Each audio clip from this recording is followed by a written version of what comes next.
With the bitter fight over Supreme Court revision ended, and with the appointment of Alabama Senator Black to the High Tribunal as Associate Justice, all part of American history, President Roosevelt left Washington for a trip to the Pacific Coast, one of the most significant cross-country journeys yet made by the Chief Executive.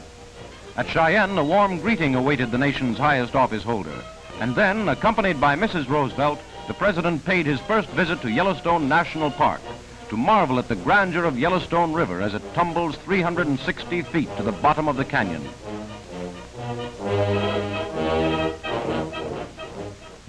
At the dedication of Oregon's $50 million Bonneville Dam. As I look on Bonneville Dam today, I cannot help the thought that instead of spending, as some nations do, half their national income in piling up armaments and more armaments for purposes of war, we in America are wiser in using our wealth on projects like this, which will give us more wealth, better living, and greater happiness for our children. Roosevelt arrives at Grand Coulee Dam in Washington to inspect progress of work on this $181 million power and irrigation project. Without a declaration of war and without warning or justification of any kind, civilians, including vast numbers of women and children, are being ruthlessly murdered with bombs from the air. War is a contagion, whether it be declared or undeclared. It can engulf states and peoples remote from the original scene of hostilities.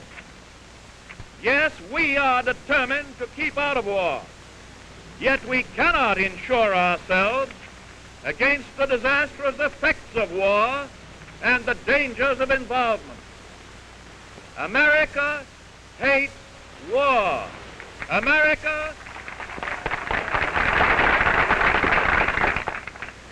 America hopes for peace. Therefore, America actively engages in the search for peace.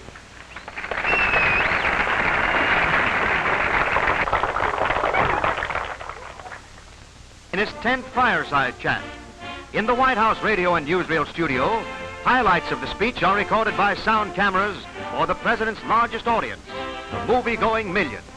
The cameras are set, the announcers ready. Ladies and gentlemen, the President of the United States. 5 years of fierce discussion and debate, 5 years of information through the radio and the moving picture have taken the whole nation to school in the nation's business. Most businessmen, big and little, know that their government neither wants to put them out of business nor to prevent them from earning a decent profit.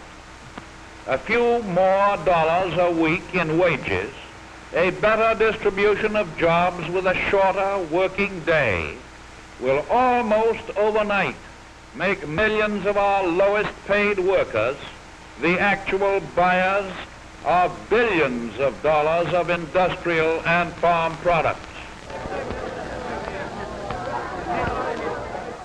Meanwhile, Justice Black returns from Europe. Arriving at Norfolk, Virginia, he is greeted by an army of reporters and cameramen. To the question, "Are you a member of the Klan?" he remained pleasantly non-committal. Powder monkeys climb the steep sides of a Colorado mountain, dragging after them 3 carloads of dynamite. They're going to blast out a path for a new highway. It takes 30 tons of high explosives to do the job, and then away goes the side of the mountain.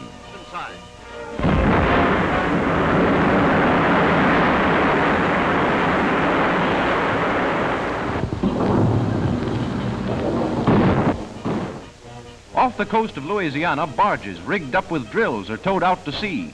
Vast undersea oil fields have been found 1.5 miles below the Gulf of Mexico. So at last they've tapped Davy Jones's locker, not for yellow gold, but for black gold. transport plane arrives at Washington Airport and a crowd is out to greet their celebrity direct from Hollywood. It's Il Duce's son, Vittorio Mussolini, who answers questions of besieging reporters concerning his visit here. Are you going to visit President Roosevelt while you're here? I don't know. You think you will? I don't know. Signor Mussolini, do you think our American girls are pretty? Yes? How do you compare them with the Italian girls? No comment. No comment.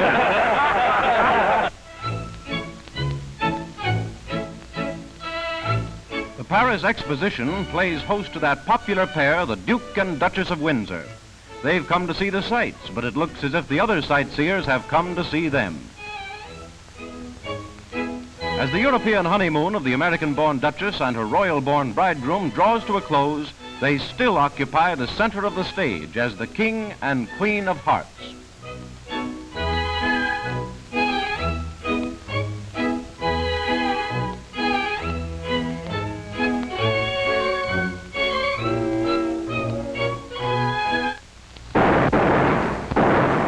Steaming up the Wangpo, Japanese warships bring troop reinforcements to Shanghai while planes take off to attack the Chinese, and orders are given by Commander-in-Chief Hasegawa for a heavy barrage.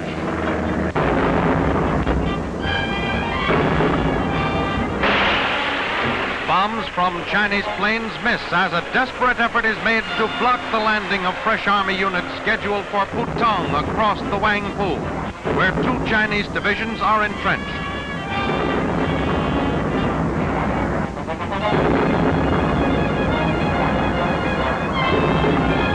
Ammunition is landed with the troops under General Okochi and staff, and they advance to attack Hongqiu Park.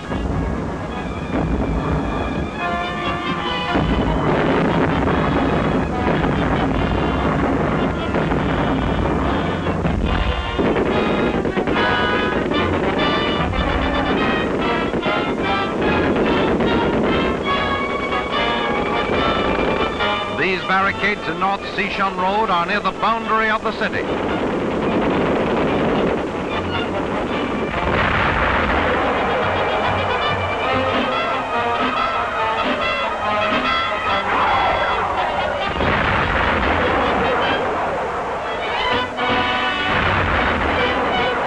Nanteo and Hongqiu go up in flames.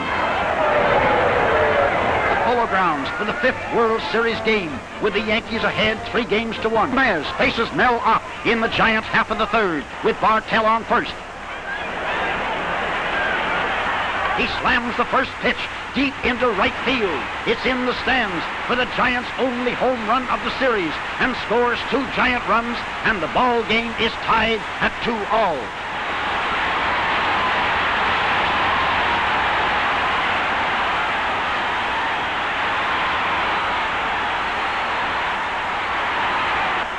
Gehrig is up in the 5th with 2 on, and Lou hits a double, scoring Gomez with the 4th Yankee run, and again the New York Yankees are baseball champions of the world. Princeton, it's the Tigers' ball on white-shirted Cornell's 35 as Ed Gibbons goes 30 yards.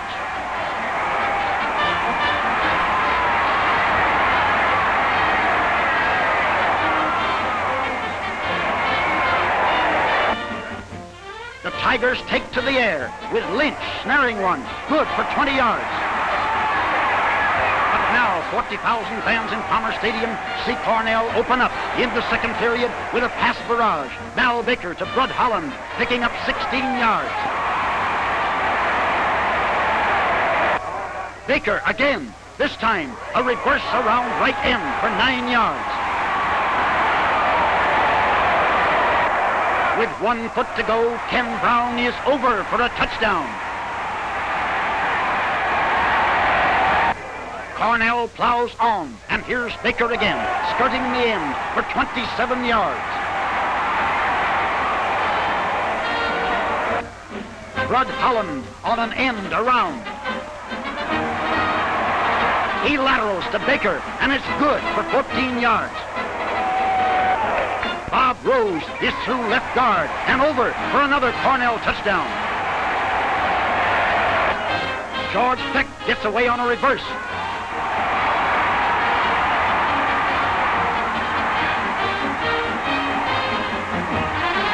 He laterals to Baker. And Baker is going over. Cornell wins 20-7.